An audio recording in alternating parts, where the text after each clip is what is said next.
ঈদযাত্রার পঞ্চম দিন চলছে। সকাল থেকে ঢাকা স্টেশন থেকে ইতিমধ্যে 21টা ট্রেন বিভিন্ন গন্তব্যে ছেড়ে যায়। একটি ট্রেন ব্যতীত ঈদ স্পেশাল মানে যেটা দেওয়ানগঞ্জ বাজার যাবে তিস্তা ঈদ স্পেশাল, এই ট্রেনটি 30 মিনিট বিলম্বে ছেড়ে যায়। এছাড়া সকল ট্রেন সঠিক সময়ে ঢাকা স্টেশন থেকে ছেড়ে যায়। আমাদের সকাল থেকে 21টা ট্রেন ঢাকা স্টেশন থেকে ইতিমধ্যে ছেড়ে গিয়েছে বিভিন্ন গন্তব্যে। এর মধ্যে একটি তিস্তা ঈদ স্পেশাল নামে যে ট্রেনটি, এই ট্রেনটি 30 মিনিট বিলম্বে ছেড়ে যায়। আর ঢাকা স্টেশন থেকে আজকে সারাদিনে 62টা এবং একটা ঈদ স্পেশাল, মোট 63টা ট্রেন ঢাকা স্টেশন থেকে ছেড়ে যাবে। ঈদ স্পেশাল ট্রেন আজকে 4 জুন তারিখ থেকে শুরু হলো। ঈদের আগে 3 দিন চলবে এবং ঈদের পরে 9 তারিখ থেকে 14 তারিখ পর্যন্ত চলবে। সকাল থেকে যাত্রীর চাপ কি মনে করছেন যে এই ফ্লোটা কি আস্তে আস্তে বাড়তে থাকবে কিনা? আজকে সকাল থেকেই আমি ধারণা করছি যে আজকে থেকে যাত্রীর চাপ বাড়ছে এবং ক্রমান্বয়ে এটা 5 তারিখ পর্যন্ত আরও বৃদ্ধি পাবে। বিনা টিকিটের যাত্রী প্রতিরোধে আপনি ইতিমধ্যেই দেখে থাকবেন যে 3 স্তরের চেকিং কার্যক্রম পরিচালিত হচ্ছে। কোনোভাবেই বিনা টিকিটের যাত্রী এবং অবৈধ অনুপ্রবেশ স্টেশন প্ল্যাটফর্মে ঢুকতে দেওয়া হচ্ছে না।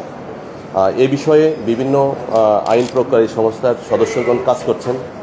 আর স্টেশনে মোবাইল কোর্ট পরিচালিত হচ্ছে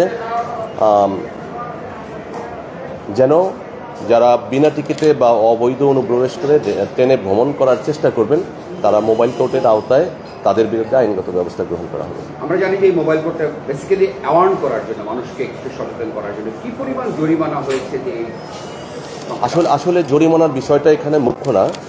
যাত্রী সাধারণের মধ্যে একটা অ্যাওয়ারনেস তৈরি করা যে বিনা টিকিটে ট্রেন ভ্রমণ আইনত দণ্ডনীয় অপরাধ। এখানে রেলওয়ে নিরাপত্তা বাহিনী, গভর্নমেন্ট রেলওয়ে পুলিশ এবং অন্যান্য আইন প্রয়োগকারী সংস্থার সদস্যগণ যাত্রীদের নিরাপত্তার স্বার্থে যার যার দায়িত্বে তৎপর আছে। ট্রেনের ছাদে ভ্রমণ ঝুঁকিপূর্ণ, এই বিষয়ে যাত্রীদের মাঝে একটা সচেতনতা বৃদ্ধির জন্য পিএস সিস্টেমের মাধ্যমে ব্যাপক প্রচারণার ব্যবস্থা গ্রহণ করা হয়েছে। এছাড়া একটা স্পেশাল টিম গঠন করা হয়েছে যারা সারাক্ষণই তৎপর থাকবেন যেন কোনো যাত্রী ট্রেনের ছাদে ভ্রমণ করতে না পারে।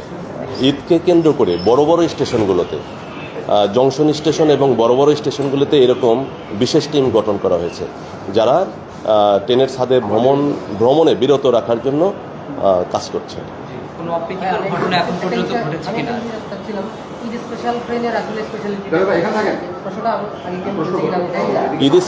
ঈদ স্পেশাল আসলে যাত্রীদের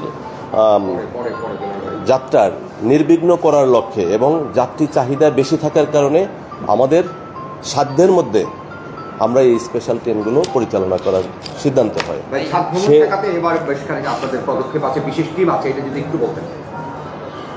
আমি ইতিমধ্যেই বলেছি যে ছাদে ভ্রমণ জীবনের জন্য ঝুঁকিপূর্ণ।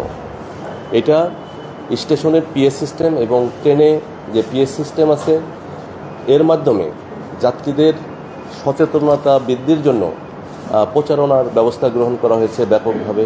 এছাড়া প্রত্যেকটা স্টেশনে, বড় বড় জংশন স্টেশনগুলোতে বিশেষ টিম গঠন করা হয়েছে যারা ট্রেনের ছাদে ভ্রমণ বিরত রাখার জন্য সবসময় তৎপর থাকবে।